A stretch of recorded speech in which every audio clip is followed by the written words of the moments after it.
Good morning, good afternoon, and good evening, ladies and gentlemen. We would like to extend a very warm welcome to each one of you at the nice global conclave from the laps of the beautiful Himalayas, where the Nepal Institute for International Cooperation and Engagement is located. The think tank was established in the month of February in the year 2016. It undertakes independent research in the field of international relations, foreign policy, security studies, and development. NICE has 4 research centers: China Studies, Neighborhood Studies, Non-Traditional Security Studies, and Security and Strategic Studies.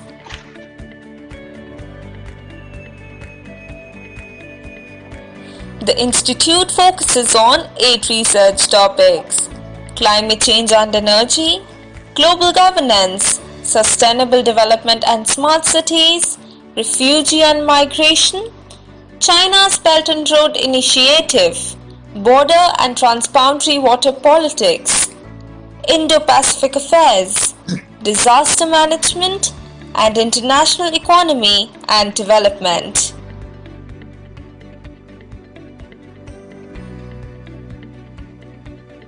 Previously, NICE has had the opportunity to host distinguished speakers from all around the globe.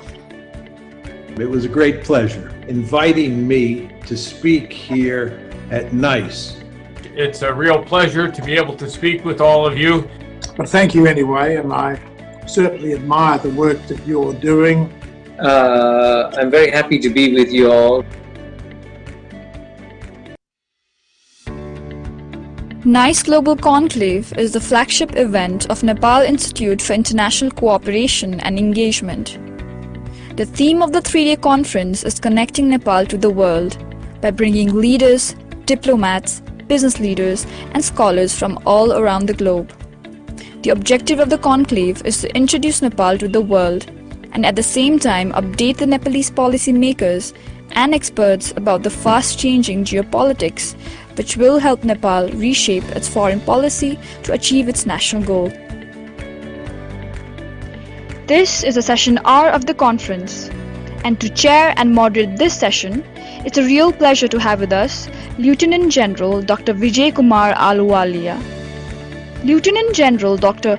Vijay Kumar Ahluwalia is Director of Center for Land Warfare Studies. He retired as the General Officer Commanding-in-Chief, Central Command, and was appointed as member, Armed Forces Tribunal, Jaipur Bench.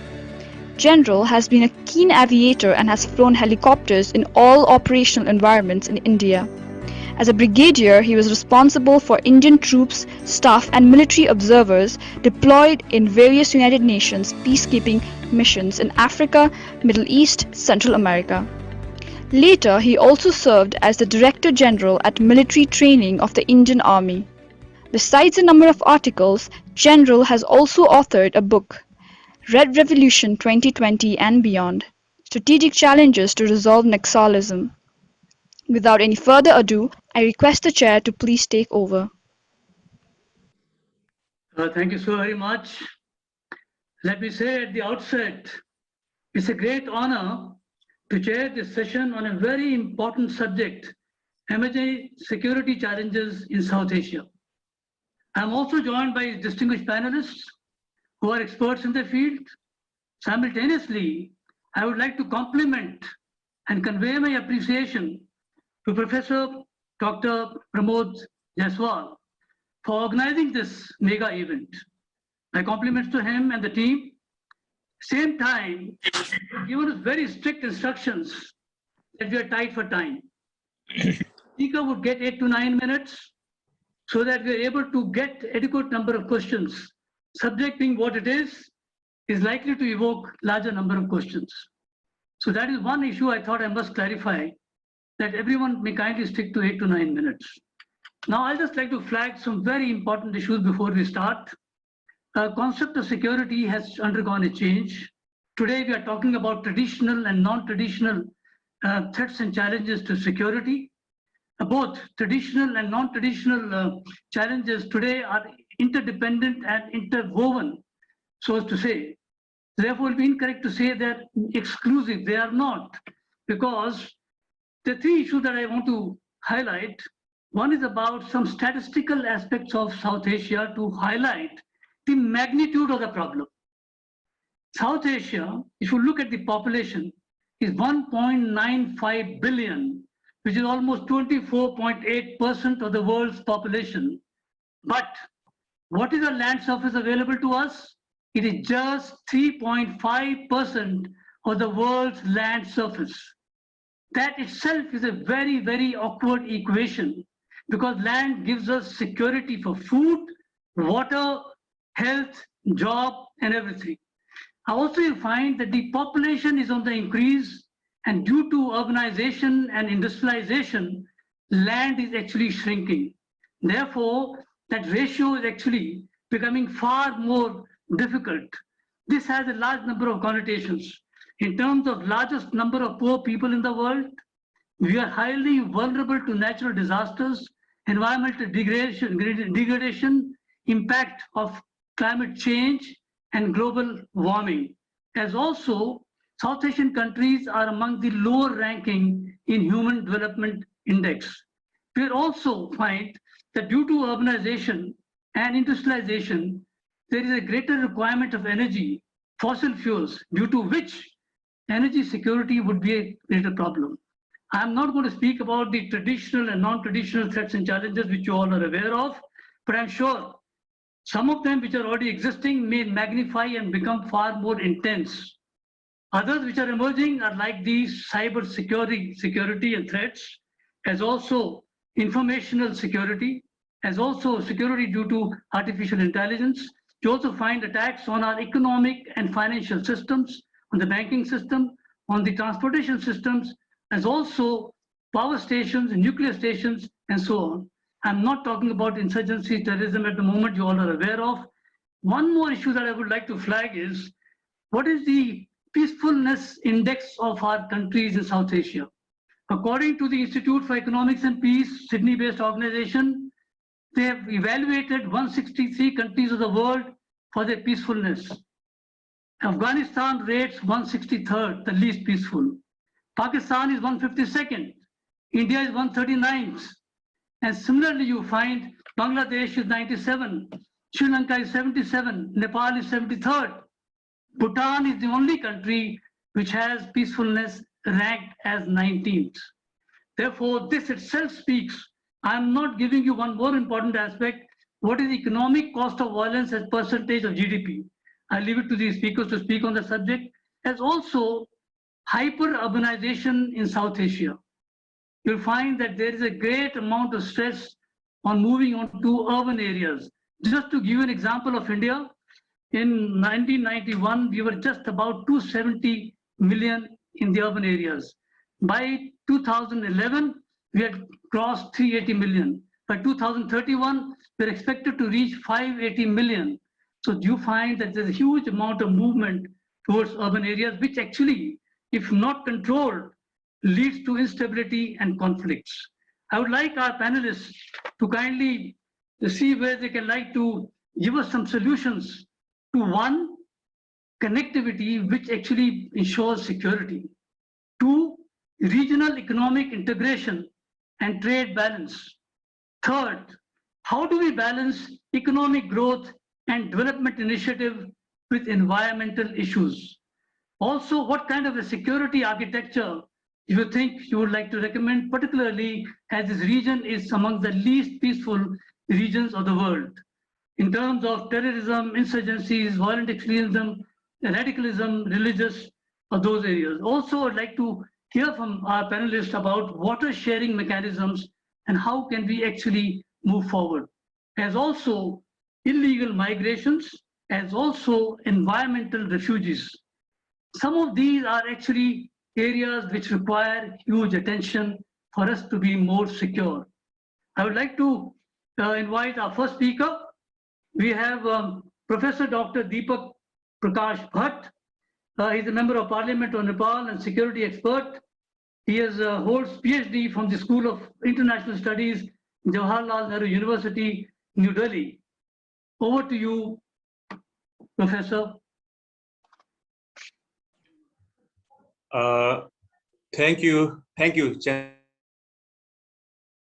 Dr. Vijay Kumar Ahluwalia. I'm thankful to the team, NICE, Nepal Institute for International Cooperation and Engagement, which have been conducting this a mega event called the NICE Global Conclave, which is bringing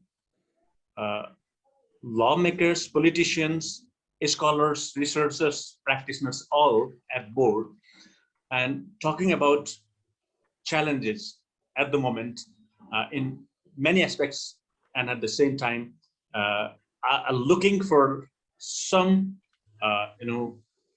solutions, or if not, then some points or things that we can take from here, which will be helpful to in our own areas of engagement. So as you opened, Dr. Ahluwalia, the challenges are here, and we have categorized security in traditional terms and non-traditional terms. Now, looking from the securitization or the regional securitization concept of security at this moment, while talking about the South Asia, talking about the each and every country is facing its own problems at the same time in the regional front or the sub-regional front. So for a long time, we have been talking about the securitized subject. Yes, we talked about the nuclear issues. We talked about the terrorism. We talked about these state-centric issues, but gradually we departed towards the non-traditional. And what's happening now is we are not talking about seriously, in the regional forum, or having such, as you were pointing, where can the future, our issues of connectivity, trade balance, and all these, possible scenarios. So what's happening? We have seen that flood, starvation, all these, road accidents or the diseases, and now the pandemic, COVID-19, all these non-traditional challenges are posing very similar threats in the region. And what we have seen that, the more these big securitized issues have focused, or states have invested big amount of money on these areas, compared to the changing situation of human security, or the challenges posed, or the human damage in the recent time. But at least the realization in the all sub-region, or the globally also, there are new challenges, there are new threats, and in this context, what we are doing is, personally, I think we are very close to realize and understand where we can have some not very structured mechanism, but can have some initial mechanisms or initial platforms from where we can talk about the very similar non-state security challenges. If we are not talking about, I'm not talking about just violent organizations or the radicalization, all these things. Beyond that, we can have some common issues regarding the challenges we have been facing as a overall geopolitical, and sidelining these kind of issues. And as a unit, each and every country has its nation state, have its own problems, but at the same time, as a reason, we have been talking about these challenges and common issues, or the commonalities, where we have seen that, yes, the organized crime, open border between Nepal and India, for an example, and the migration, and which has become the human trafficking, and it's at many, we can talk about the illegal refugees or the refugees. At the same time, we can talk about the cross-border activities, money laundering to the many other non-state activities from going up to the violent activities. So at the same time, yes, we are facing now the cyber issues, the cyber security, and each and every country is having its own national cyber security strategy. But for this challenge, we need some sort of regional platform. Now, if so, then why we are not talking seriously about these kind of issues, which are not very, which are hard and soft security issues now. At the same time, we can discuss and talk about disaster related and the things which are posing a very similar kind of threats in the region. And for that reason, we can talk, from blue water issues, where the food security is hampering, and proper utilization of the, as you were mentioning about the water security or the sharing of water related issues, and then which is have another face of the problem is the energy security. So that can be a issue of common, discussion and coming to the point of convergence.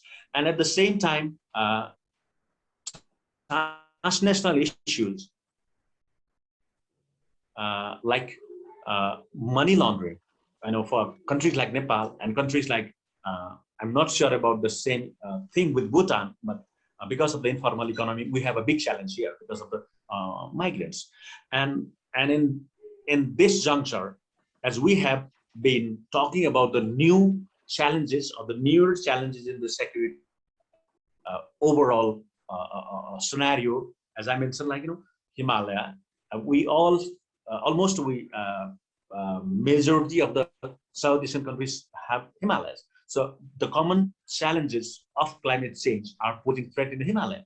So we can have some concrete action plan, or the deep discussions regarding the problems coming to the this region. And as we have been facing disaster, other kinds of problems in that area can be a point of discussion, or can be a point of coming together. And at the same time, as I mentioned earlier, technology-wise, yes, the cyber and the space technology, though country like Nepal is not investing on the cyber technology, but at the same time, while we are facing the poses threats by newer technologies, use of technologies, from 3D printing to the artificial intelligence to the Internet of Things, that is hampering the same way to the countries. Even though you are in any country in the region investing highly defense, but these data related or the big data related challenges are very common, from 3D printing, as I mentioned, up to the cryptocurrency. So this is where the situation is not leaving us to the home situation. So when beyond something talking like these issues can be a issue or a platform like this can give us a way forward, or some sort of yeah. I'm concluding with a one-liner that we can come to easy kind of sharing platform like this, which can regularly give input to the policymakers, practitioners, or those who can take benefit of this. So with this, I will stop here, and I will be happy to have any question or query. Thank you for attention. Yeah, Professor Bhatt, you have covered a very wide canvas in terms of number of threats and challenges to security, including human security, human trafficking, narco, illegal migration, also natural disasters, as also climate change. But you made a mention that we need to have an initial platform. We need to have some kind of an action plan at the regional level. But the countries have for themselves, but they do not have a kind of an action plan on the regional level. I mean, that's a very good point that you made. And these are the challenges that we are going to have, including artificial intelligence, Internet of Things, cyber attacks. So there's a need for us to have some kind of initial platform as also some kind of action plan. With that, I will move on to our next speaker, Lieutenant General Dr. Rakesh Sharma. He's a distinguished fellow with Center for Land Warfare Studies here together. He's a security expert. He writes regularly on defense matters, and he's also had huge experience on Jammu and Kashmir, Northeast, and Western borders and abroad. Over to you. Thank you, sir, for giving me the opportunity and having spoken mostly that I'm going to speak today. The chair has done stolen the thunder. Can I be heard, sir? Oh, yes, you can be. Yeah. Okay. I also want to thank Dr. Jaiswal for inviting and organizing this meeting the last two days, and very informative and very interesting. Now, the subject has already been spoken of, and it's got great amount of interest being generated over a period of time. Our region, South Asia, faces an array of social, political, and economic issues that threaten the security of the region. We have a history of border dispute, history of sectarian violence and corruption. In addition, population increases continues to stress the growing problems, as has been mentioned, about urbanization, poor sanitation, spread of disease, resource allocation, and energy demands. So we are also particularly vulnerable to climate change. I like to draw attention towards what United Nations Environmental Program estimated not too long ago, when they said 1 meter rise in sea level would inundate 17,000 square kilometers of Bangladesh land, which will be over 10% of the total land mass, which shows the kind of importance that is required for this one. Now, security compass of our region has also changed immensely. Last 2 years, we've seen pandemic, and the pandemic has caused immense amount of problem. Thousands and thousands of people have lost their lives, and so have they been affected. There have been unprecedented lockdowns, and yet there is no end in sight. In last 2 years itself, there have been 4 major cyclones. Into 2020, there were Amphan and Nisarga. In this year, there were Yas and Tokte, and both caused havoc in at least Bangladesh and India. In 2020 itself, India had 40,000 cyber attacks, as has been chronicled, written down there. And we had floods in Nepal, floods in India and Bangladesh, and not very long ago, India, Pakistan, and Nepal had massive earthquake. All a very heady concoction that we get into this one. As the chair has rightly pointed out, this artificial distinction between traditional and non-traditional security threats is now not so watertight. And traditional concepts said, okay, military means, now militaries are increasingly being used into non-traditional threats. That means more used in non-traditional threats than in traditional threats, and therefore it nullifies the difference between traditional and non-traditional. Even an agitation, simple agitation can go wrong, and violent one without notice. Now let me go into as to why have these issues been rising in South Asia, and why has it got prominence in the security dialogue? I'll add 6 reasons to it. The salience of non-traditional threat first comes into that we are a rising population, our region. First, we have people who have growing aspiration. They want a better life standards. They want to reach the West as soon as possible. So there are societal tensions that are coming up because of rising aspirations of our population. Second, there is serious rise in non-traditional challenges like pandemics and by food and water security, climate change, transnational crime. There is terrorism, there is migrations, environmental degradation, human trafficking, all exist in our region. Very serious issue. Third, all this globalization and global interdependence has its negative aspects in the form of greed, of corruption, of making rich richer and poor poorer, job losses, social injustice, etc. Fourth, there are a whole lot of non-state actors who are working into various fields which are causing immense amount of hardships to our people, like the terrorist organization, transnational crime syndicates, And of course, there are NGOs, many of the NGOs who work into very philanthropic fields. Many of them are working into behind the scenes in a manner which is not inimical to our societies. Fifth is human security. Now, human security has gone many-fold ahead. People do not accept what was accepted 30, 40 years ago. So if everybody wants clean food, he wants energy security, he wants to know that there should be freedom from economic exploitations, etc. Sixth, as chair has rightly pointed out, is the question of urbanization. Very good statistics were given out by the chair, but the fact is that India itself has got 8 mega cities. There are 46 metropolitan cities. There are 36 cities with more than 1 million population, and all are rising. So the kind of urbanization we have been seeing, and similarly we have seen the urbanization in Kathmandu Valley or in Pokhara or in Dharan, Viratnagar. They are just growing urban areas, and largely and the transport corridors. A transport corridor coming from China towards Kathmandu will have a line of urban areas coming up thereafter.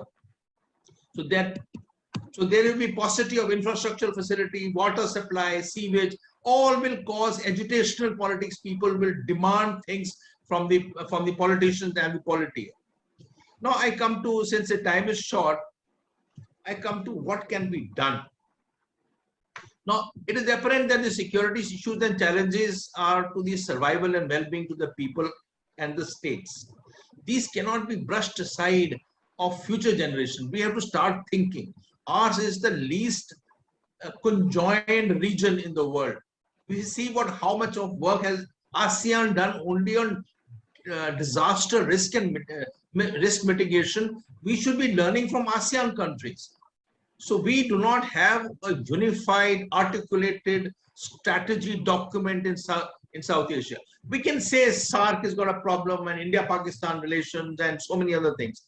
But we require to start addressing the security issues. First major issue is that there is no political consensus among the countries itself on what constitutes a security threat. And that needs to be, it's a simpler mechanism which needs to be sorted out. Second is the governments have to address, not being able to address the crucial issue of coordination among themselves to formulate an idea on this one. So I have a singular proposal that we should enunciate a collective non-traditional security strategy which should establish long-term objectives, action programs, and resource allocation priorities, and make a grand strategy which should envisage development and coordination of all power instruments to achieve the security goals of an ever-changing, this globalized environment. Now, just to point out these issues which were raised by the chair, I think we need to establish 5 major verticals, and I end after that. First is that we require a joint disaster risk mitigation center. It should be all-encompassing. It needs to be established because we just cannot avoid floods and drought and hurricanes and cyclones, and cannot avoid earthquakes, and cannot avoid all the known artificial and natural calamities. A joint disaster risk mitigation center is the must, and it will be greatly advantageous. People will now come together and coordinate issues out here. Second, there is an imperative need of a joint meteorological center. It's unimaginable that we have 5 or 6 countries together can't get across one state-of-the-art med center which tells us as to what's going to happen in future. I mean, this requires no major coordination. Third, the issue is about, I take the idea from 5 Eyes, which is that 5 intelligence agencies of the world meeting together and discussing. We require to have a 5 Eyes type of INT network, which at least the INT people can sit together in a place as a permanent secretariat and talk about counterfeit currency, to talk about money laundering, about criminal activities, about human trafficking, those issues which are essential. Why can't the 5, 6 agencies just sit together and discuss these issues and pass on information to each other? And my 5th one and the last one here is a human resource management center. We have 1.8 billion. We are such a large populated region of the world. Why can't we have a human resource management center? There are migrations. We just cannot avoid migration in our region. Migration will take place, but we have to manage it. One way is that a man comes to migrate from India to Nepal or vice versa. He carries a work permit with him. So he votes in his own country, but he has a linked work permit that helps him. It institutionalizes the system of movement between one country and another country. It stops being irrationality is given out of it. So migration. Okay. Yes, sir. As you ordered, sir, I finish here. I can take on the rest of questions in the discussion time. Thank you, sir. Thank you, Rakesh. Thank you very much. I would say that you also have covered a very wide canvas. But I would say the point that you have given, I would like to cover more importantly the 5 verticals that you spoke about, because we are wanting to have solutions. So therefore, you made a mention about Joint Disaster Risk Mitigation Center. We cannot avoid natural disasters. According to the South Asia Disaster Report of 2016, between 2005 and 2015, in 10 years, there were 481 natural disasters that we experienced in South Asia. So I agree with you. There is a requirement to have that kind of a joint disaster center. And actually speaking, the Met Center is almost a part of the disaster center. As also the point you made about its center to take care of transnational organized crimes, which means human trafficking, narcotic smuggling, fake currencies, money laundering. All these, I suppose, actually are well worth to ensure that within the South Asia as a region, we should actually move ahead to take care of this portion as also human resource management center, because migration actually is an economic activity. This will continue to take place. And therefore, with those 4 points, I think I'll move on to the next speaker. Additional Inspector General Rabi Thapa. Rabi Thapa is a former Additional Inspector General, Nepal Armed Police Force. He's also the Chief Academic Program Coordinator at the Command Staff College, Kathmandu, and a Security Advisor to the Ministry of Home Affairs. Over to you, General. Can't hear you. You are muted. You are muted. Hello. Yeah, okay? no, you can be heard now. Yeah. Okay. Thank you very much, sir, for giving me this opportunity. I'd like to thank Kumar and Dr. Shah for giving me this opportunity. Actually, for 2 days, I was listening all these IP and this strategic thing. Now we have come, and this is really my area. Is as a policeman, I'm not a very big warrior, fighter, or a strategic policy maker.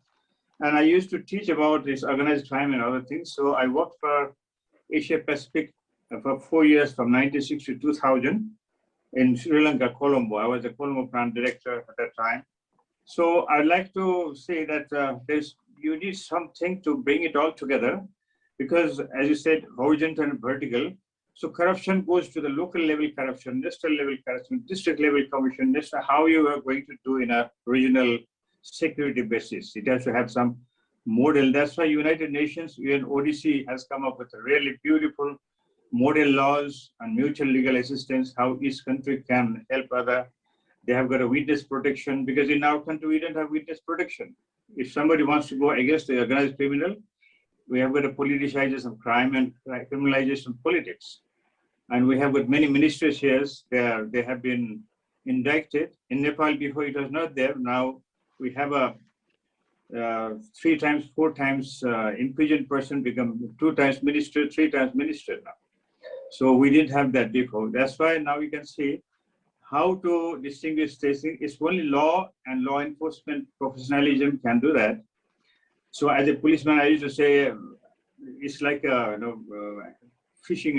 When you have a small hook, you cannot go to get a shark. To get a shark, you have to have the harpoon. So intentionally, South Asia is very poor in policing and law enforcement and legal aspects. So how can you work together? Because I have been to India, I got my training in India and BSF Academy. I have been to Sri Lanka, I have seen South Asian police.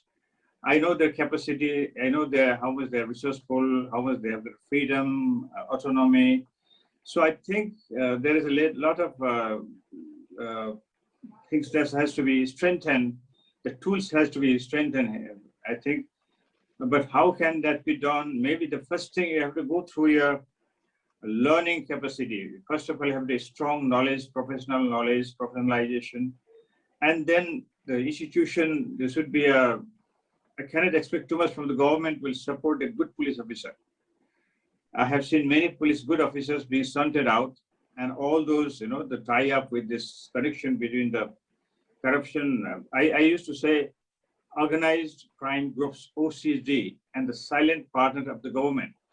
There are so many silent partners in the government. They are associated with this.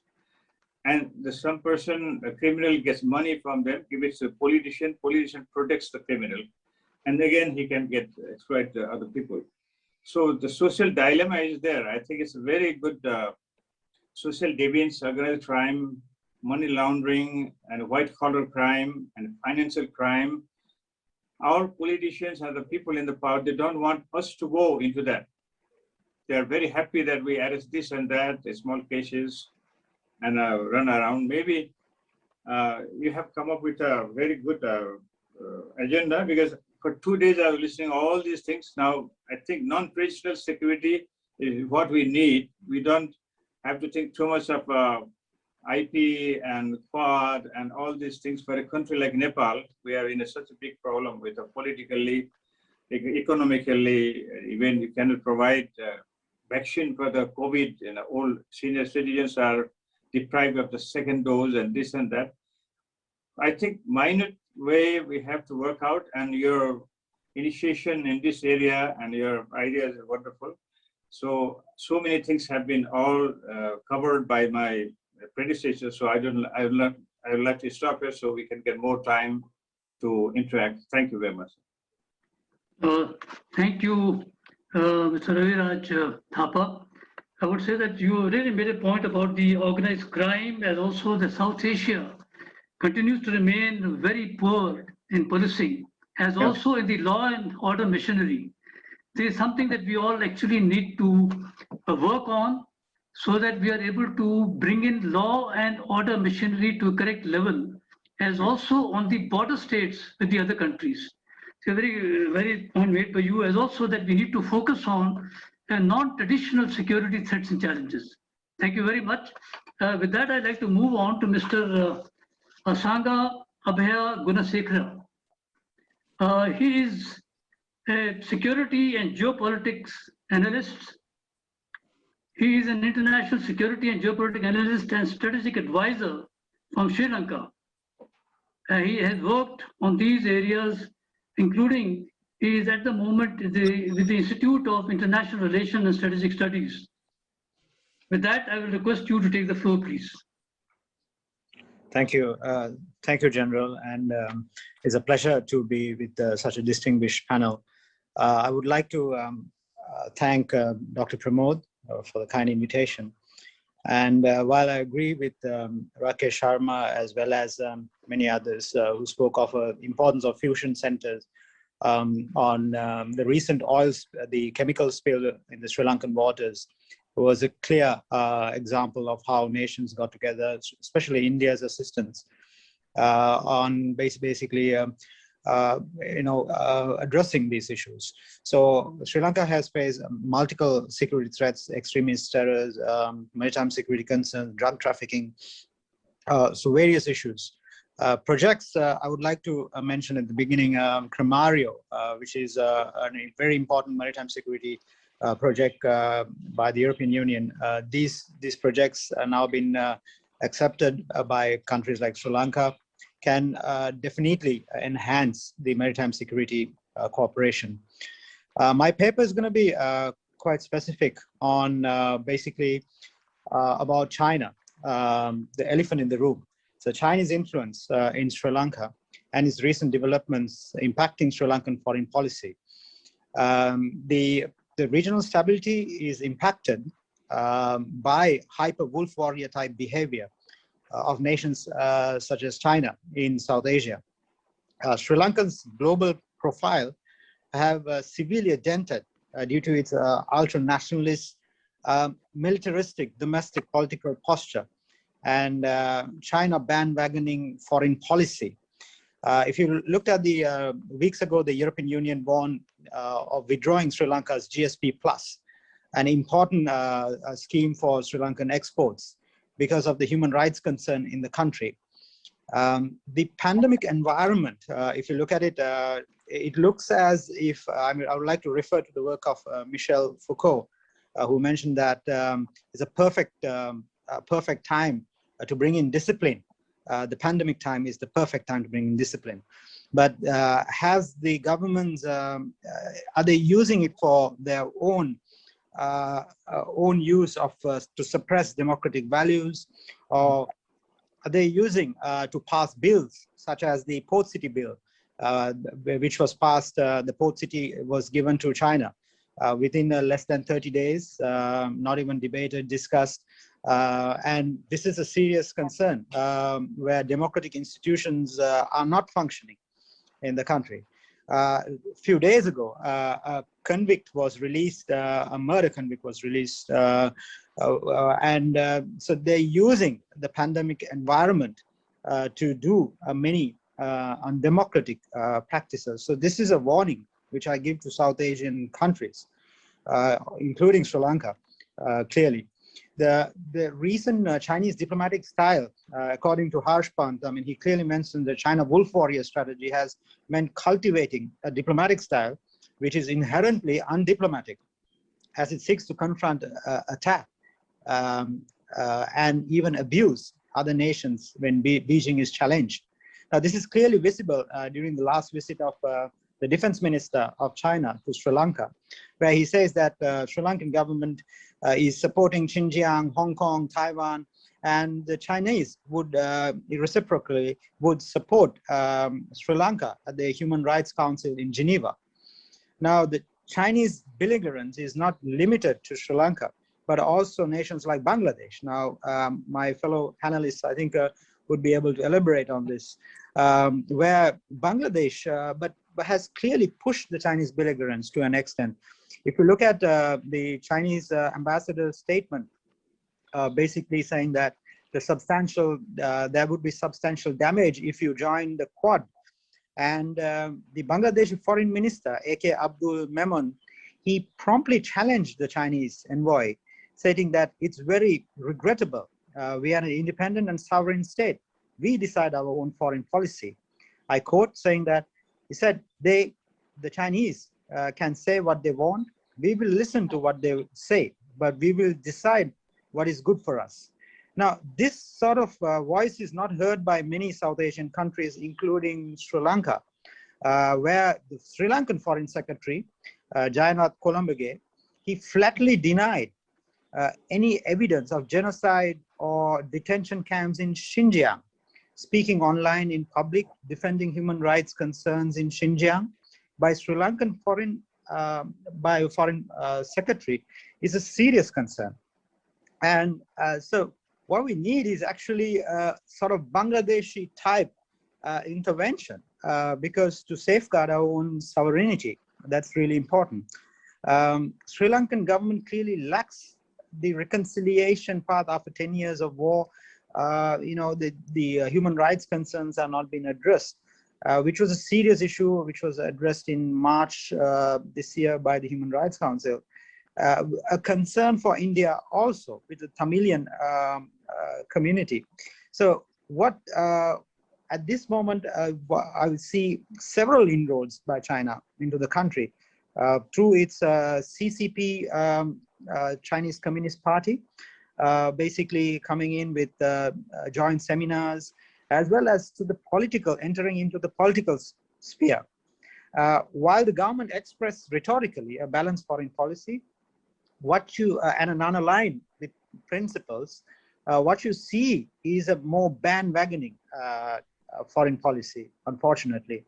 So I would like to sort of mention about the Sri Lankan debt trap concern, while many scholars, such as Dr. Ganeshan Vignaraja, who said that Sri Lanka is not in a Chinese debt trap in his work last year from the Chatham House paper, again, he revisits his work, saying that, I quote him, Sri Lanka is not in a Chinese debt trap, but could be at a risk in the future if unfettered borrowings on commercial terms were to continue. Now, what Dr. Ganeshan Vignaraja does not see, his limitation, is on the strategic depth of these Chinese loans, especially to acquire land, such as in Hambantota port in the deep south of Sri Lanka, and the port city near Colombo. The hybrid nature of these projects, where it could turn into a strategic outpost, military outpost. So, well, basically trapping Sri Lanka from economic pressure and demanding Sri Lankan government for Chinese infrastructure and investment security protection in the future. So one cannot sort of ignore or the possibility of a future scenario where China would build a military outpost in a place like Sri Lanka, such as in Djibouti. So the Chinese ulterior motives, interfering the domestic politics, grabbing land and interfering with human rights concern, the wolf warrior type needs to be managed to suppress even important, while they suppress important projects such as the East Container Terminal of India, Japan, and Sri Lanka, as well as the US MCC grant, which is a grant that was suppressed. So these are very, very significant concerns that needs to be addressed. And the CCP, Chinese Communist Party, has evolved, has moved into the think tank sphere also. I mean, this is a significant danger. While, for example, the Pathfinder Foundation and the CRF has signed. CRF is a China Reform Foundation, where belongs to the CCP party itself, and where they're promoting COVID-19 brochures in Sri Lanka. So this sort of involvement would definitely intervene with the domestic foreign policy of the country. And one of the recent statements after the telephonic conversation with President Xi and President Gotabaya, where President Gotabaya mentioned that we need to introduce the Chinese model for the local provinces, for provincial development. These are concerns that would come into the domestic political arena. While in the media sphere also, where you have the 5G network coming up, where technically it has been approved according to a technical expert. So there are serious surveillance concerns, there are security concerns that would come. So how, my final point is that how do we sort of engage in a rules-based order when rules are being absent at the home country? Rule of law, democracy, commitment towards global norms, and international law are Sri Lanka's achievements in its past, which the country should maintain. The balance could be achieved by recalibrating its foreign policy and being with the Belt and Road as well as the Indo-Pacific, but with rules and standards is really important. The B3W, which was expressed by the G7 nations, is an important, I would say, a contribution which Sri Lanka could adopt, and Sri Lanka could also work with more towards towards middle powers. That's a really important area, and Sri Lanka would need to chart its course to recalibrate its foreign policy towards a balance of foreign policy. So I'll stop there. Thank you. Thank you very much, Mr. Gunasekera. Again, I would say that you began with the fact that China has moved into the Indian Ocean, and that you covered some very important aspects of security, strategic advantage, how also economy, and the debt trap, which is quite possible. As also you spoke about the wolf warrior diplomacy. I would say that yes, you made a point about the current policies in Sri Lanka, and how what you're implying was that China has been wanting to dominate the Western Pacific and expand into the Indian Ocean, into the countries that we have. So you made some very important aspects as to why and how we need to ensure that we are able to highlight the pros and cons of any action that is taking place in our periphery. As also maybe during the question answer session, Mr. Gunasekera, may I request you to also tell us what can we do as a region towards maritime security? What can we do as a region towards maritime security? As we are aware, right from the off the coast of Somalia, where we have piracy problems, as also the security of sea lanes of communication which passes through very close to Sri Lanka. Maybe during question answer session you may like to touch upon this particular issue. Thank you very much for your very nice presentation. I would like to now move on to Professor Shahab Inam Khan. He is the Director, Bangladesh Enterprise Institute and Visiting Fellow at NICE. He is Department of International Relations at Jahangirnagar University. He's also served in several high-level committees formed by the government of Bangladesh. So we have a very balanced panelists here. Over to the professor to take on. Thank you very much, General. Thank you very much for the floor. And I must congratulate my friend, Asanga Abeyagoonasekera. He has been my friend for now a couple of decades. And I was fascinated listening to him. But let me start from where Asanga has stopped in terms of Bangladesh and its relationship with China and overall in the South Asian region. Shall I remind you that recently Bangladesh has initiated processing financial and technical assistance to Sri Lanka of equivalent of $200 million in its contribution to stabilizing the Sri Lankan economy. That shows that Bangladesh economy has become much more resilient than ever, which also tells you that Bangladesh economy is no longer in the recipient end, rather than it has become in the end of providing multilateral assistance or the bilateral assistance to the other countries. The second important thing that has happened, as General mentioned earlier, in the case of water management and how we can move forward in terms of regional water management. We're now in the process of really bringing technology in and external technical assistance in creating our own internal water resource management better. In the case of the lower riparian water management in Tista, in other water. So therefore we are becoming less reliant on the upper riparian and becoming much more resilient in the case of managing our own internal water system, which has created a lot of political discussion across the region right now. But again, rather than waiting and wasting time on really coming for a political consensus translated into a bureaucratic action, we are moving forward to our own way of doing things. The third important factor is, as General has rightly mentioned, that the sea level rise is a problem, and we are very aware of that. And that's the reason the water management as well as the sea management has become a critical factor for us. That comes with a very important notion that the Bangladesh government is pursuing called strategic autonomy, because if we don't have the strategic autonomy, then therefore the governing the rising land and managing the water will be difficult, because now we are also seeing that the dead zone is rising in the Bay of Bengal. Plastic is rising, water salinity is rising. So therefore we need to have a proper management system for the maritime domain, for which we are now advancing ourselves towards that domain, and for which we are also relying on the neighboring countries to come forward and help us in the strategic autonomy to be maintained, for which we need collaborative security mechanism, in which the collective security system as well as the economic resource distribution is needed.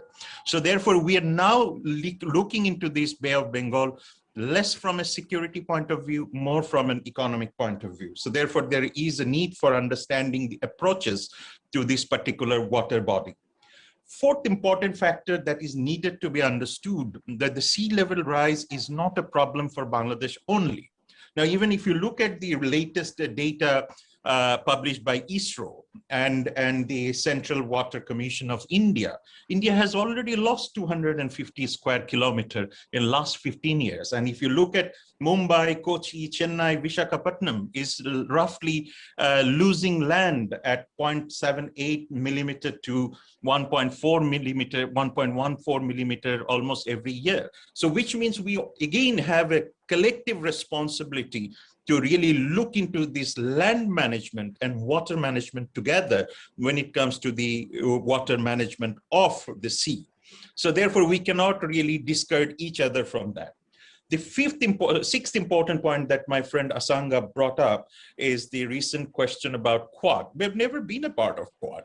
And when this issue came up, may I remind my friend Asanga that we have mentioned the similar expression to other countries too. When it came to Indo-Pacific, the foreign minister was extremely clear by saying, hello, I mean, we can be a part of Indo-Pacific if it is not an issue of defense or strategic interest. So therefore, we have made it clear to the Indo-Pacific strategic countries and Indo-Pacific countries that we will not be a part if there is a defense alliance of any kind. So the third... you can't be heard. No, there's some distortion. You can't be heard. Could you just please check? Yeah. General, can you see No. which part have you missed? I think just about 30 seconds before. So I was talking about the Indo-Pacific. I mean, I was mentioning that we had never been a part of Quad. And when the foreign minister came, foreign minister also made it very clear about Indo-Pacific by saying that if Indo-Pacific is a defense alliance and if there is a security component in the defense in the Indo-Pacific, then again, we will be hesitant in becoming a part of the Indo-Pacific. Now, we are very much concerned about, not concerned, we are very much observing the recent alliance called RCEP. It is the largest economic alliance ever made. In fact, it is as big as BRI, in which 30% of the global population is a part, in which 30% of global GDP is a part, in which not only China, but also two of the major partner of Indo-Pacific strategy is also an alliance, which is Japan and Australia. So we are now also being pretty much reluctant to see how far actually Quad can go if they're part of this gigantic economic initiative, and then whether they will pick up their own arsenals to go against the Chinese interests. So that also makes us pretty much clear in our foreign policy that we have to balance not only with the Chinese, but also with the Americans, which means our biggest supply comes from the Chinese, and our biggest export goes to the Western markets. So therefore, if there is a strategic ties, if there is a strategic tussle, then obviously Bangladesh will be one of the passive recipients. So therefore, we have to balance. Now, all said and done, what we are seeing, Bangladesh sees in terms of the emerging security challenges in South Asia. Number one, that we see that the tech imbalances in the world. South Asia remains the passive recipient, which means the political decision-making, strategic decision-making, economic decision-making are much more becoming tech-oriented, which South Asia is not, because South Asia is a part of the greatest digital divide ever made. So henceforth, the people are less part of the digital revolution that is taking place across the world. Facebook is not a part of the digital revolution. Decisions are being made on the basis of algorithm, artificial intelligence, or augmented realities and stuffs like that. So therefore, we are still lagging behind. So that's one of the challenges. The second challenge that we see is the conflict between multilateralism, regionalism, and bipolarization. So in that case, how we are going to balance over the period of time. The third major problem that we are now seeing, that public health. Now, public health, even if you look at this corona is not going to go away anytime soon. Even if we are getting rid of this corona, we might be embarking on this something new in next 10, 20, 30, 40, 50 years because the glaciers are melting. So therefore, South Asia has no other option rather than cooperating with each other because of our genetical similarities, because of our anthropological similarities, because of our biomedical similarities. So therefore, we have no other option rather than putting our resources together for biomedics, bioinformatics.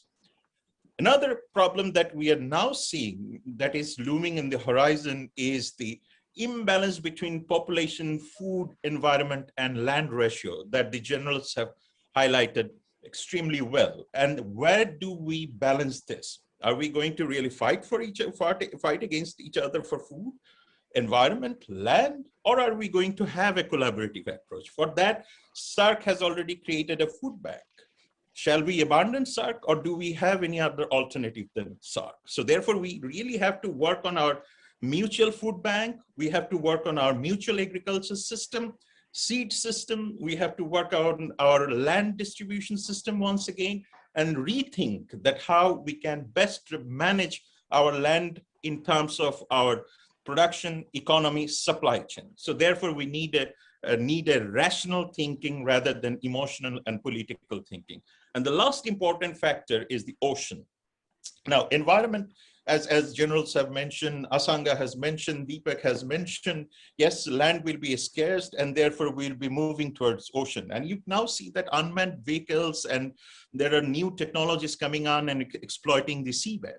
And the resources are now getting into the seabed. Now, how are we going to exploit that? Are we going to let them or everybody come and exploit our resources? That will create another problem in 100 years. With that, again, should we be thinking about only our generation, or we are going to think about the next generations to come? So that has to be a political decision. In that case, sustainability has to be put forward in the regional mechanism, which requires new regional thoughts, new regional standards, new regional charter, and for which SAARC, BIMSTEC should come together and work along with the other regional institutions such as ASEAN.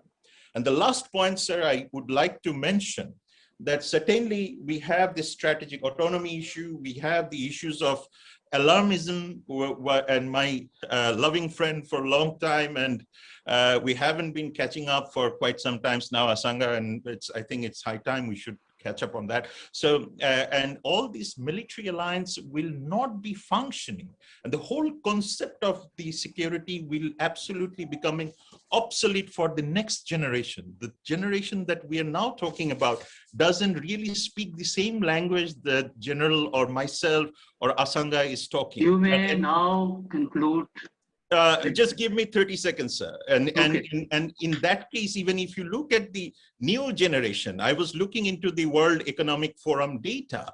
And when I looked into their data, for them, the traditional security, war, guns doesn't really highlight. For them, the number one problem lies with the employment. The second problem lies with environment. Third is their private security. Fourth is their artificial intelligence. Fifth is their, for them, is how they're going to deal with the uncertainty that is coming up.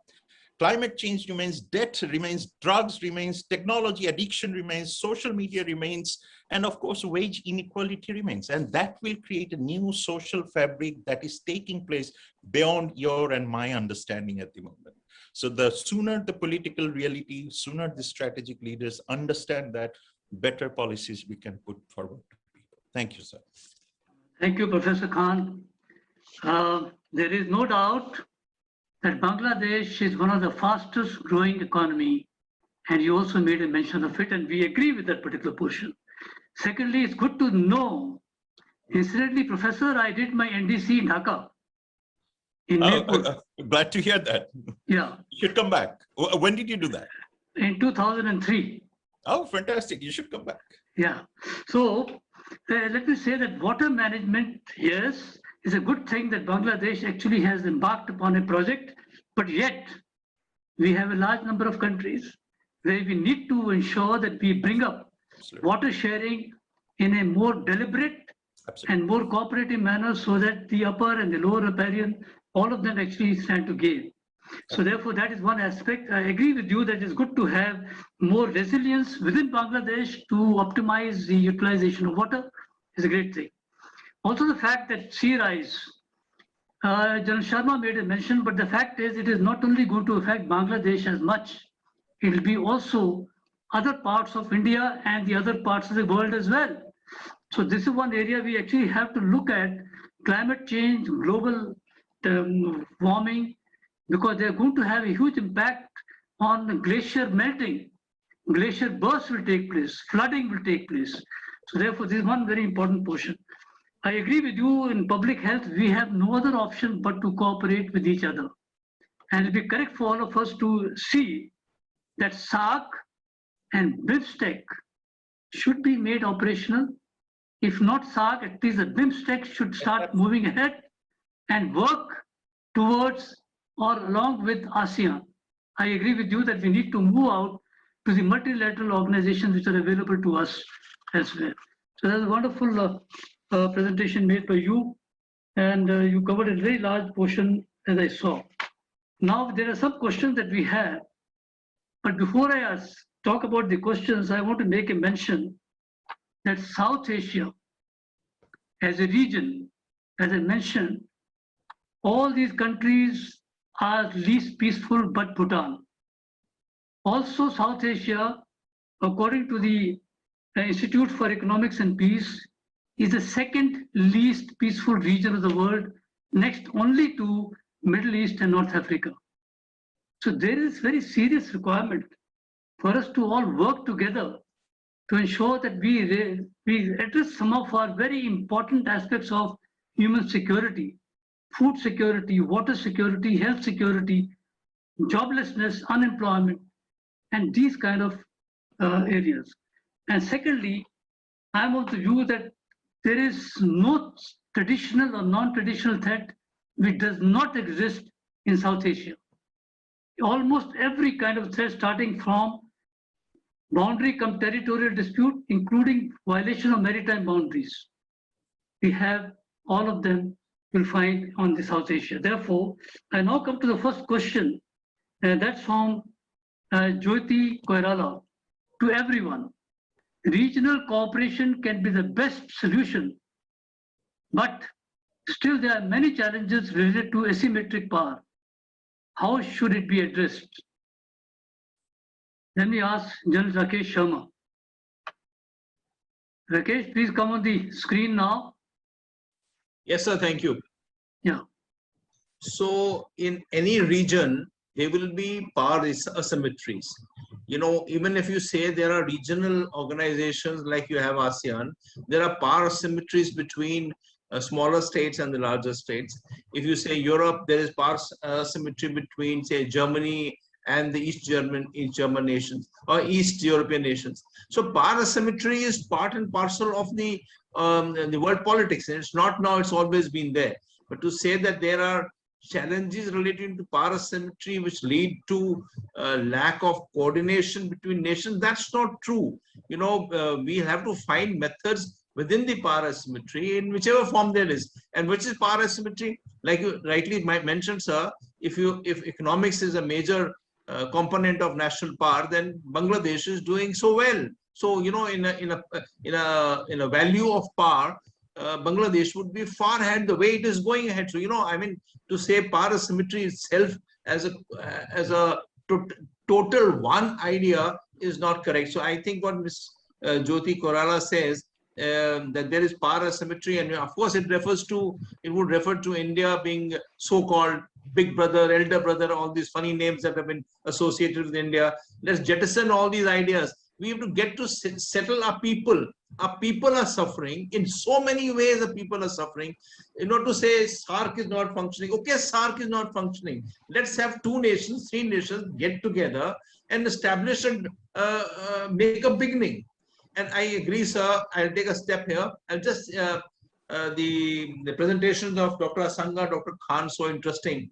Strategic autonomy. We also talk strategic autonomy in India so much. China is a bull in China's shop. So even if China is a bull in China's shop, it doesn't, you know, why are we distressed about just settling with Bangladesh and India, sorting out a disaster mitigation center? establish it in Dhaka or Comilla or Chittagong or Vizag or anywhere. Just let's make a beginning, sir. It doesn't have to be, major effort. We have to make a beginning. Things can get sorted out in times to come. Absolutely, absolutely. Yeah, the part is correct. Rakesh, what you made, General Rakesh made a mention. If you are not coming together as a complete SAARC as an organization, because it is held hostage due to India-Pakistan problems, it is time to have whether bilateral or trilateral arrangements so that we as a region must start moving ahead. Professor Bhatt, did you want to say anything on the last question? Did you want to say anything? No, you are muted. We have to you're muted. Yeah, in fact, the question of initiation or intervention, slightly we have to make a difference. As all the panelists, we are linking these regional issues can be sorted out in a due course. So let's begin something. Yes, we have started regional cooperation with SAARC and then BIMSTEC and even in a sub-regional set of BBIN. But where are we? So the question again comes to the policymakers. The main issue remains with some sort of resolving or moving ahead in regional or cooperative manner. So that where we need to look at from the geostrategic perspective or the geopolitical perspective. If together we want to move ahead in that particular platform, we have to set up some rules to go at least we can go how far in that particular direction. By the time definitely the things will be changing in that particular consensus, but we have agreed, okay, let's go up to this point. So in trade or in technological transfer, these are the big issues to resolve within a shorter time frame, but like disaster, as I mentioned earlier, and now the cyber one, so one or two, and then of course the climate change, these issues which have very common threat to the region can be discussed at the beginning. Okay, thank you. Chair. Thank you very much. I think we now move on to the next question by Mr. G.P. Acharya. How can South Asia foresee above the political rhetorics and act for a solid, culture of peace against the culture of war with concrete actions all at geopolitical, bilateral, economic, and diplomatic level to devise comprehensive security and economic architecture in the region? Let's have now from Professor Shahab Khan. The peace, basically, I think, we have a very short window, which is basically 15 to 20 years window. Now, when I say 15 to 20 years window, basically, if you look at the demography is very interesting because we now have the millennials going off and the new generation to come in. And they're basically all between 13 to 26 and then 26 to 35. So these are the people who will be coming into the decision making in next 15 to 20 years. And they have a completely different ideas about the state policy making. And I'm quoting the statistics that is available with the World Economic Forum. Because the people who were born between 1981 to 1994, who are between 25 to 40, who will be retiring in next 25 to 30 years. So which means these are the people who will be looking at the new paradigms. So they will have a completely different political orientation. They will have a completely new ideas about strategic affairs, including the military affairs. And therefore, these are the people who will, to my understanding, who will be much more peaceful and resilient than ever. Because these are the people who has gone through a phenomenal paradigm changing phenomena called COVID. And they will be seeing more things like that. So these are the people who are also tech-oriented.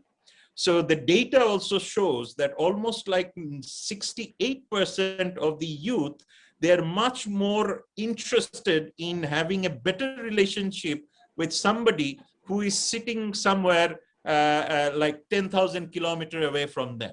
So which means they're much more receptive of these ideas. But there is a caveat.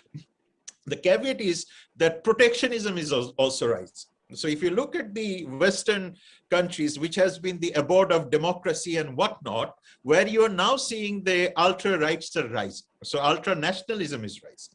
So there is a caveat by saying that the world might become protectionist in terms of the migration. So technology will be the caveat. So therefore, I still see that the peace is possible.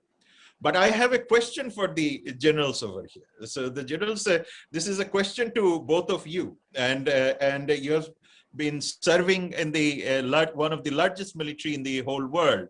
The question is that do you see that the Punjab, for an example, in Indian Punjab, can Punjab think of security expelling the stability of Pakistan? Or can Afghanistan think of its stability expelling Pakistan or even Iran? And in that case, do you see any viable alternative than reforming the SAARC, in which you have India, Pakistan, Afghanistan to come? And then obviously, if you have the mechanism to have bilateral talk, which is the basic problem in which you cannot have hold a discussion between Pakistan and India, or perhaps India and Afghanistan, or in that case, Afghanistan and India.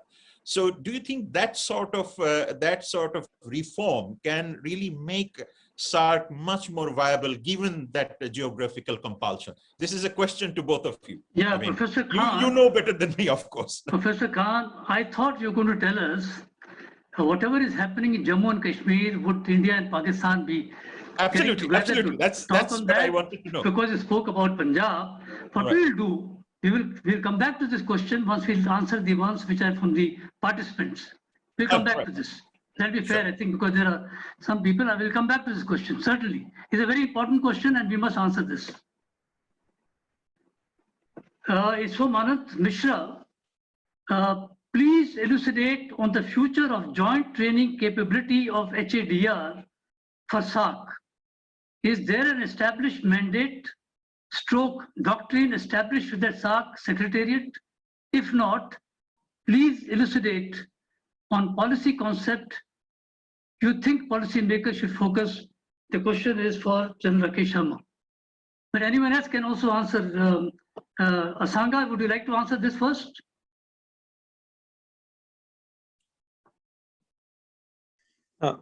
Please pass to General. I'll hear from him. Okay, yeah. Okay, thank you. The point is that SAARC has become a kind of, I don't know how to put it diplomatically, even has been not taught diplomacy. SAARC has become kind of abusive language. It doesn't move forward. You know, we have seen SAARC coming up for so long. There is just no progress on the word SAARC. The word itself is becoming a deterrent for us moving forward. So, you know, if it is not, you know, we have had so much of energy employed into SAARC. I say, you know, like you rightly pointed out, bilateral or multilateral, okay, you know, we don't have a regional organization that is so potent and functional, then to have a training center on HADR, even if it's India. India already has, you know, those disaster units around. They're all over India, the disaster units, which are being trained. They were created in the course of last so many years. And, you know, we have training center for disaster. So, you know, to say that a joint disaster training center for people who can be trained from within the region can be brought up as per specialization.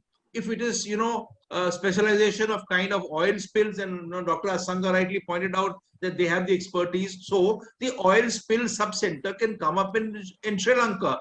If we have the expertise on earthquakes or floods, so okay, we can take on the flood. So, you know, disaggregate it. And such training centers can be established. can be established, and it doesn't take much effort to do so. The point is that let's not rush behind a dead horse. For me today, SAARC is a dead horse we are flogging. Yeah, I think what John Sharma has made a mention that SAARC, right from the very beginning, has actually not been functional. It has been taken as a hostage to the two countries' conflict, and therefore to even talk about economic integration of the region, it is not there. You find that talking about HADR, I agree with him that we have tsunamis, there are cyclones, we have earthquakes, we have floods, we have droughts, there's also oil spills in our region. So rightly so, including glacial bursts in the Himalayan region. Glacial bursts are there.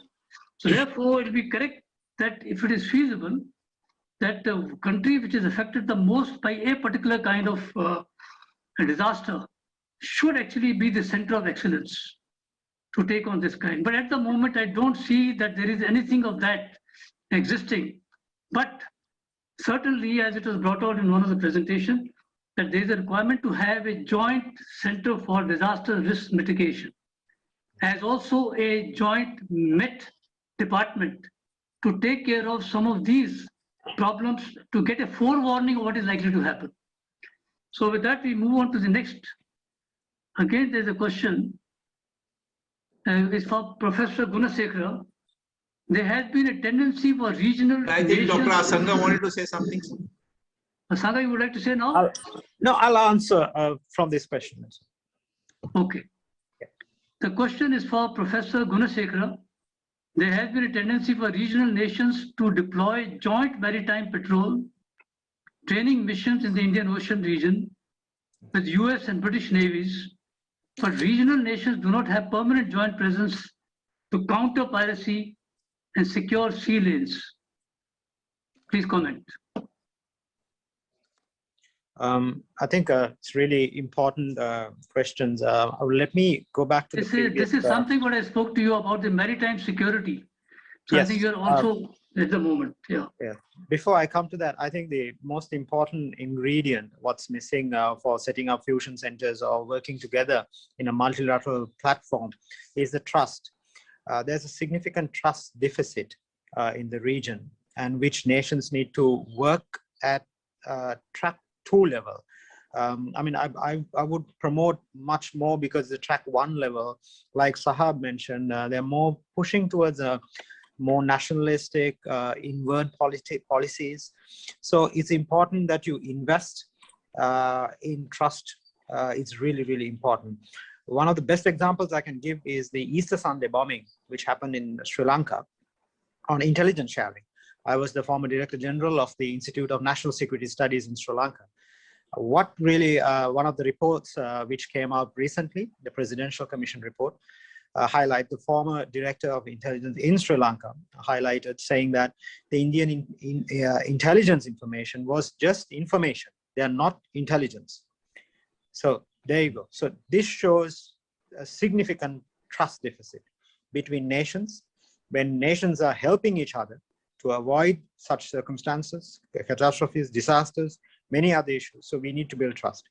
On the maritime domain, it's really, really important that we need one of the best examples success stories we had was the multilateral, the minilateral, which we had between Maldives, Sri Lanka, and India.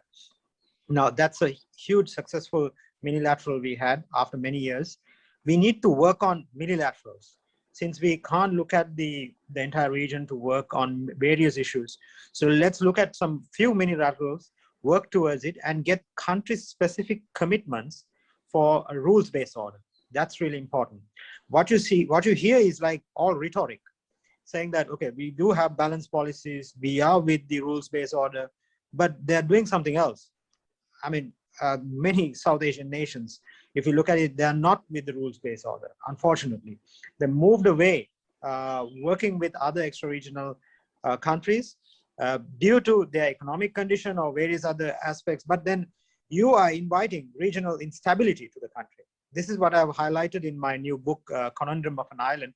There's an entire chapter on maritime security, which I've written on the serious implications of maritime security, be it the drug trafficking issues, human trafficking concerns. Sri Lanka has, it has been a hub for many of these operations. So it's a serious concern that we put some effort, build technical expertise to nations like Sri Lanka, and island littorals are really, really important. Thank you, Asanga. That's well answered. One more question is for Professor Khan. The question is, Professor Khan, with the recent coup and internal strife in Myanmar, Bangladesh has always been a soft location for Rohingyas. Does Dhaka have a sustainable policy to repatriate Rohingyas? Dhaka has been monitoring developing military alliances between Kathmandu and Beijing, especially after the coup. Is there a policy you see Dhaka should follow? Your recommendations. Thank you. I think this is a very important question. Yes, we now have 1.1 million Rohingya refugees living in Bangladesh. Formally and informally, documented, undocumented. And this has become a major regional and national security concern. I won't demonize for sure, but certainly this is a concern that Bangladesh is very much worried about. The issue of developing military alliances between Kathmandu and Beijing is of course an issue, but we're not very worried about it. We have a sustainable policy that is going on. Our number one policy is a peaceful engagement. We don't believe in escalation. As you have seen over the past 4 years, we have resorted into international law. We have been providing support to the International Court, which Gambia has filed a case against Myanmar. India has been providing us support, as well as the Chinese have been providing us tripartite support. So we have the UN, we have the tripartite, we have the Indians helping us, we have the Western countries helping us, and we have taken a soft approach to the whole problem. Because we don't believe that a hard approach to this particular problem will have any kind of meaningful solution. At the end of the day, Myanmar has long been into the military regime. Therefore, the military solution to military problem will only bring military crisis. So therefore, the diplomatic solution remains as the only solution. The last thing that we also believe in is that this will require some sort of regional approach, for which we are also banking on the regional countries, and we have a strong diplomatic support from the regional countries, starting all the way from Afghanistan to India, all the way from Thailand to Indonesia. Although the responses may vary, but there is a growing understanding across the regions that this cannot be a tenable problem that Bangladesh should bear. So that is also there. And the Americans have been providing, the international community has been providing multilateral assistance for their livelihood. You're most welcome to visit the Rohingya refugee camps. We have camps in the islands for them, which are essentially up to the mark, which is a global standard. And of course, we are not able to provide every sort of assistance given our own limitations. Land is a problem, of course, because there is a growing population within themselves. So we have that problem to bear, and international community is working on that.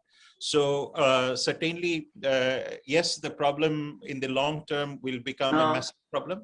But now, for now, we have certainly a sustainable engagement with all the parties involved. Thank you.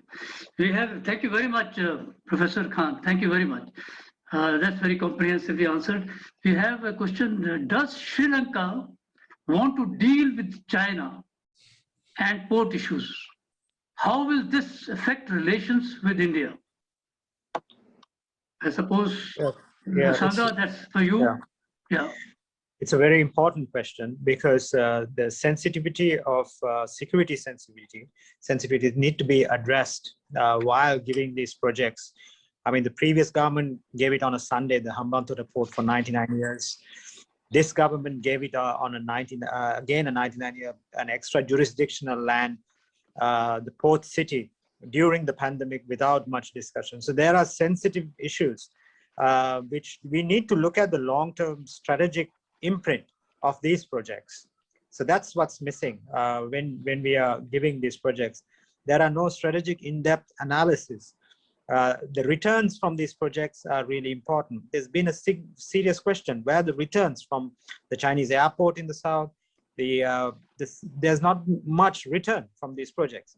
So if there's no return, there is a strategic imprint long-term strategy. So the sensitivity of India cannot be ignored, the security sensitivity. So these are really important. If you keep ignoring, you are inviting serious instability to your country as well as to the region. So that needs to be looked at in a very careful manner. If the projects are transitional, if future governments can amend these bills and do something, then that's fine. But can they do that? I don't think so, because even the present government said we will relook at the Hambantota port, but still they haven't looked at. You cannot look at it after you sign it and commit. Okay. Yeah, you're right that at some point of time it will have a great security cum strategic implications. If someone converts those into military bases, then it makes a huge amount of difference. And now we just have Professor Khan. That's for you. What is the only thing will be brief now, very brief. What is the political support for economical rise Bangladesh? I suppose the question is, what is the political support for perhaps meaning fast growing economy in Bangladesh, I suppose?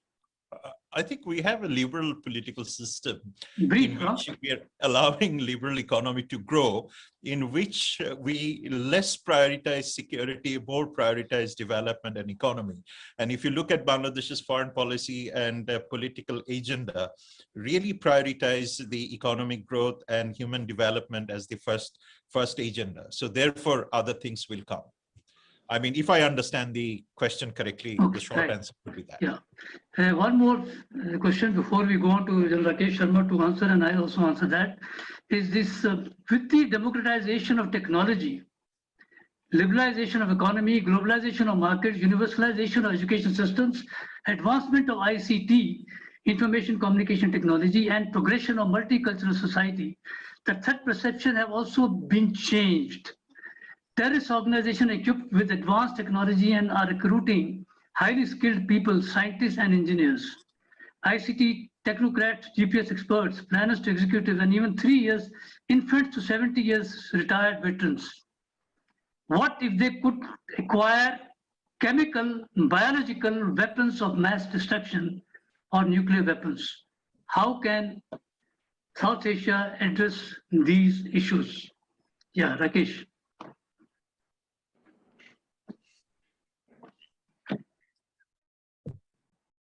Okay, well, you can't deny anybody, organization acquiring any one of these weapon systems which has been referred.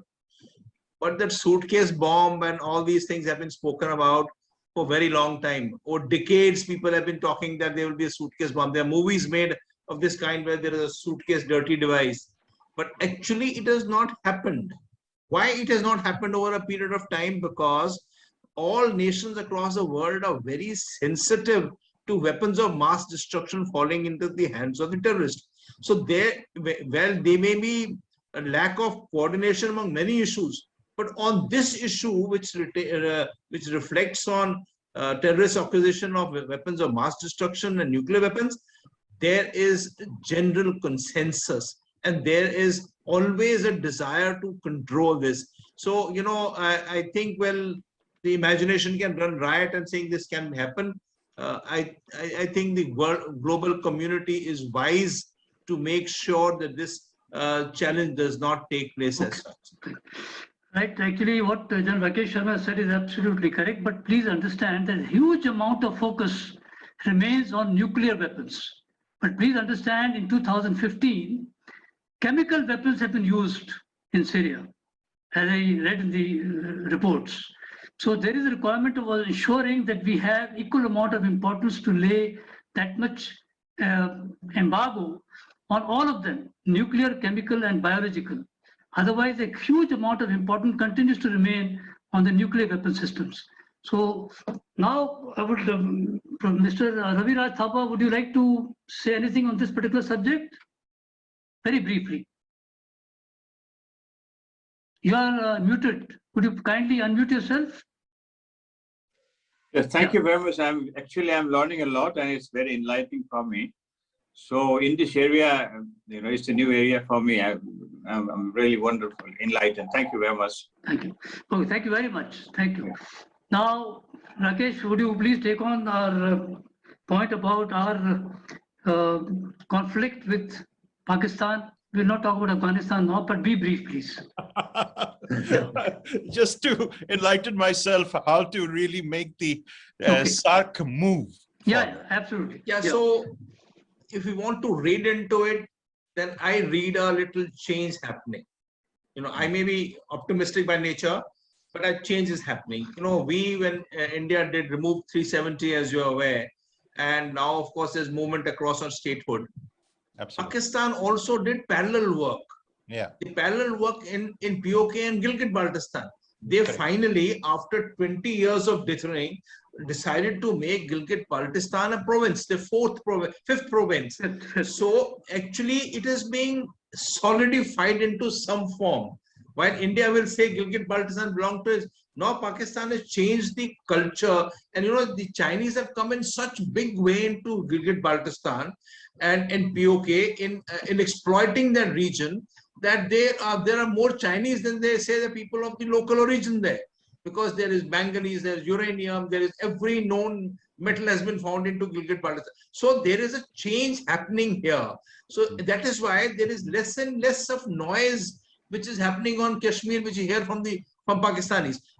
Once in a while somebody has to run his constituency, but there is a change happening. So I foresee a little optimism of firmness coming across into relationship between Pakistan and India. Not that we're becoming bosom pals, but I mean, I think things are changing, and let's hope that things will change for the better. Afghanistan is a separate issue, and I just say 30 seconds. Afghanistan, look, last year to 2020, we could not have predicted that the Chinese will come knocking at our doors. We did not know. January, we couldn't have predicted. We had a frozen frontier with China. We were so happy. One fine morning, Chinese came knocking on our door, and we had a new front started. So what happens to Afghanistan is, let's leave it for Afghans to decide. 6 months and there will be a new chemistry in Afghanistan. We can talk anything of Afghanistan today, but we cannot predict what will be Afghanistan on 1st of January next year. Nobody can predict it. Having commanded a brigade on the line of control in Uri, having commanded a division on the line of control with Pakistan in Kargil, as also as a co-commander in Leh Ladakh, I would say that all along there was a question of trust deficit as you were deployed. But even in 2003, while I was in Dhaka, in November 2003, there was this peace on the line of control. Even now again, 5 months ago, we have gotten to having peace on the line of control. With the result, there's a great amount of peace that exists for the civilian population, for the farmers, for the agriculturists. That peace prevails, and hopefully there is a, I would say, change. And I can say, as far as Jammu and Kashmir is concerned, post the abrogation of Article 370 and creation of union territories, there is a much greater development that has taken place. Democracy at the grassroots levels, panchayat elections have taken place after so many years. So I do see that it is going to find, first of all, a great support from the people of Jammu and Kashmir, the manner in which we have gone about. So hopefully this kind of message has also gone with Pakistan, and hopefully I do hope that there would be some kind of, shall I say, improvement in the relation, which actually will be good for the entire South Asia as a subcontinent. Now there is one more question which has come in late though. What is the possibility of an integrated South Asia transport system for movement of freight or stroke goods with access to all ports of these nations? Will it have more of security issues or more chances of economic growth? Very briefly, May I request Professor Bhatt very briefly? Thank you, Chair. As question is pointing regarding the connectivity. Yes.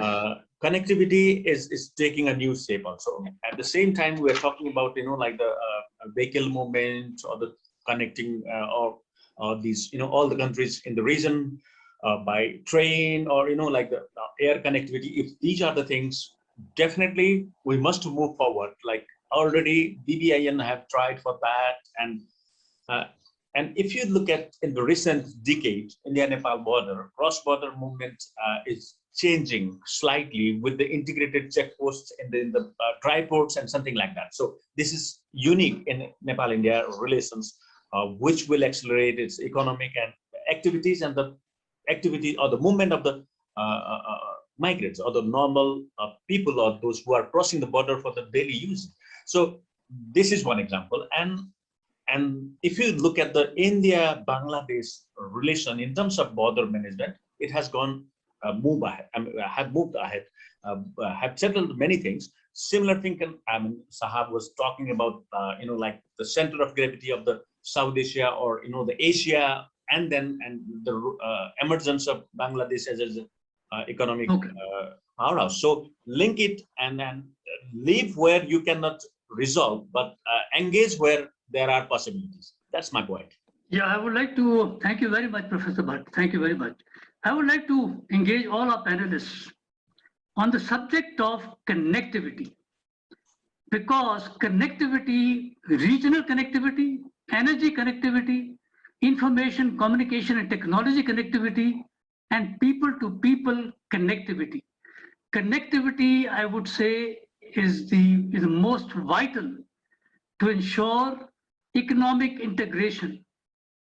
It also will ensure trade, investment, infrastructure development. How do you proceed from here? I'm going to ask everyone to take just about half a minute to say one important aspect to connectivity. We'll begin with Asanga, please. Asanga. Just about very essence.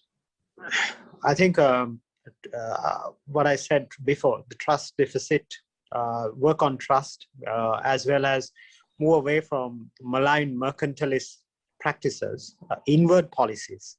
It will not connect us. So we need to move out of it, work on our FTAs, improve. Sri Lanka, India has an FTA. We need to work on those areas.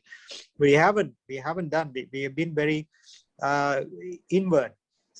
Basically protecting, saying that if the Indian workers come, they would take in this industry. So that sort of thing. So I would say, Rakesh, very quickly and very brief. So I take a step back first. Permit me, sir. I'll be very brief.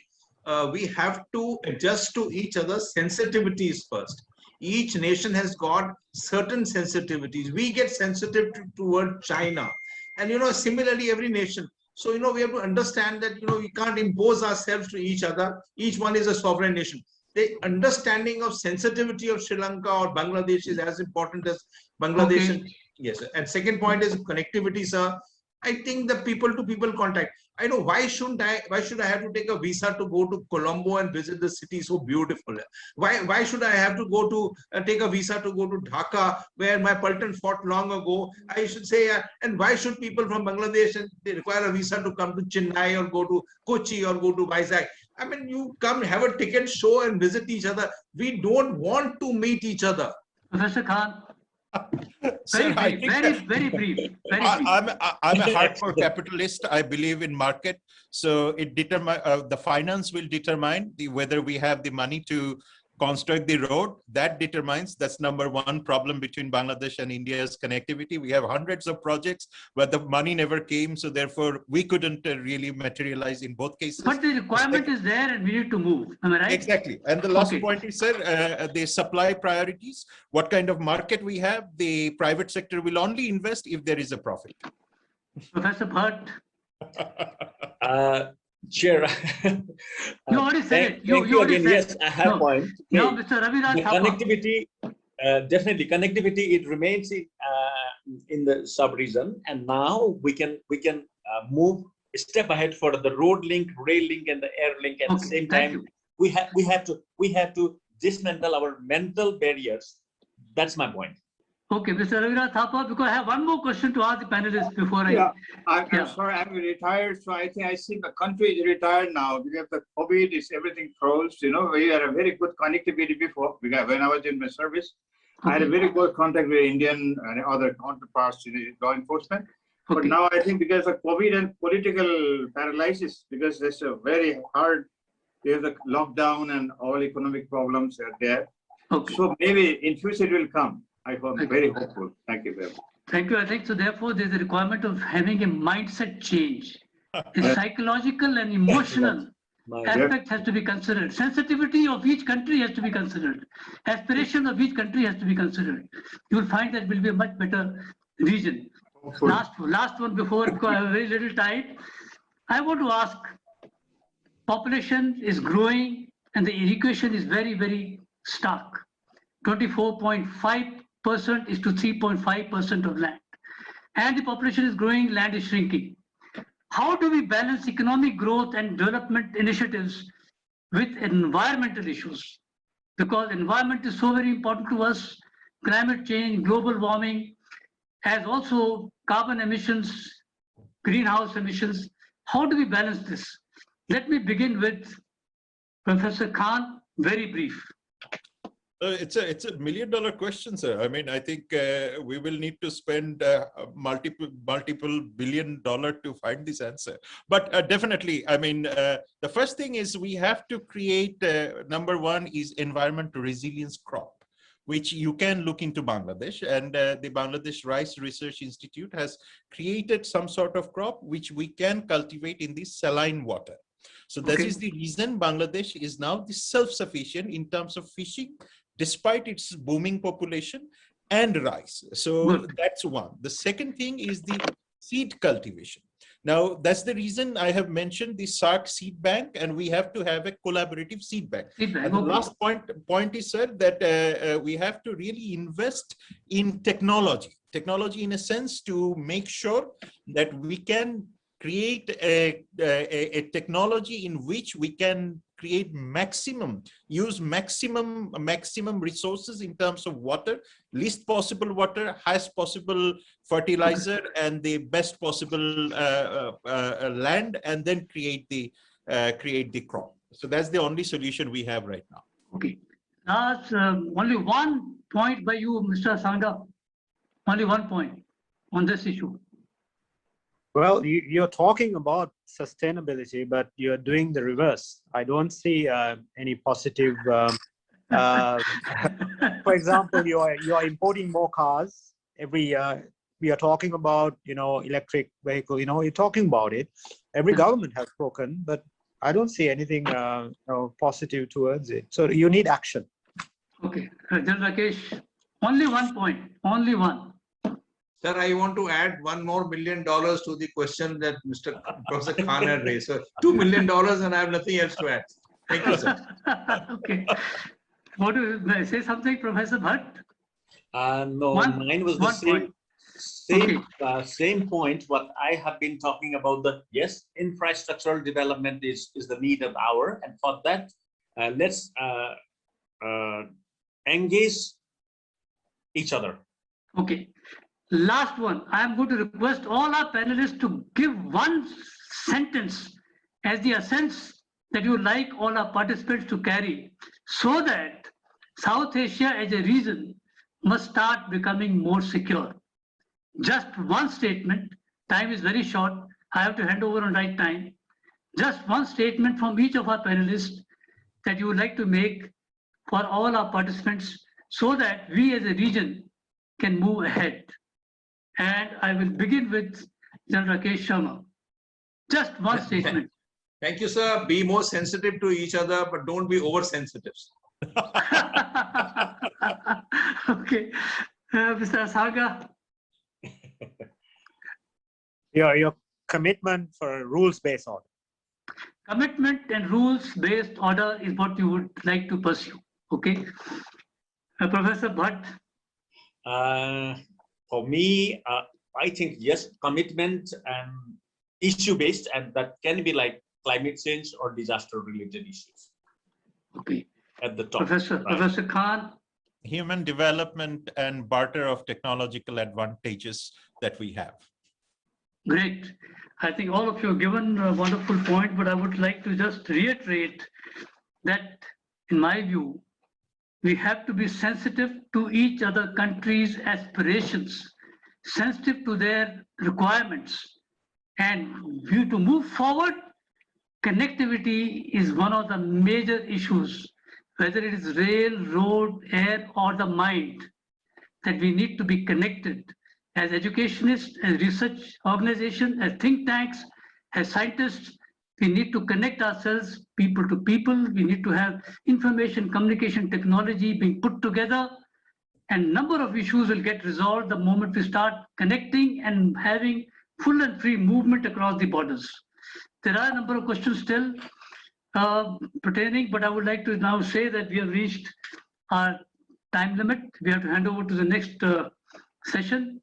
I'd like to thank all our panelists and all our participants who have been so very forthright in asking the questions that they had. May I request everyone to join me in giving a round of applause to all our panelists for the wonderful presentation, as also the answers that they gave.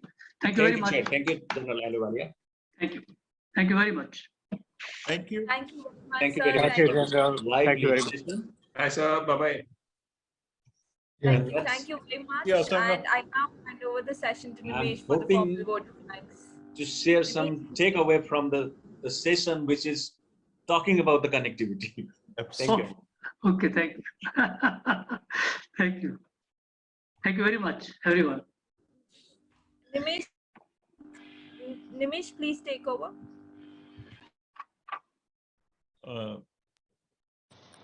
Distinguished Chair, speakers, ladies and gentlemen, as we have come to the end of this session, we would like to express our sincere gratitude and thanks to the Chair for agreeing to chair and moderate the session today.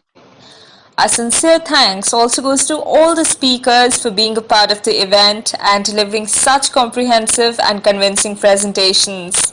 We would like to acknowledge our gratitude to our friends from the diplomatic community, experts, academia, media, and different organizations. Finally, we must also mention our deep sense of appreciation for the audience who participated in the webinar and those who are watching us live.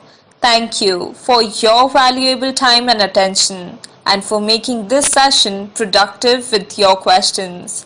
Once again, we are truly honored to have you all with us today. Please do join us in the next session. Thank you so much.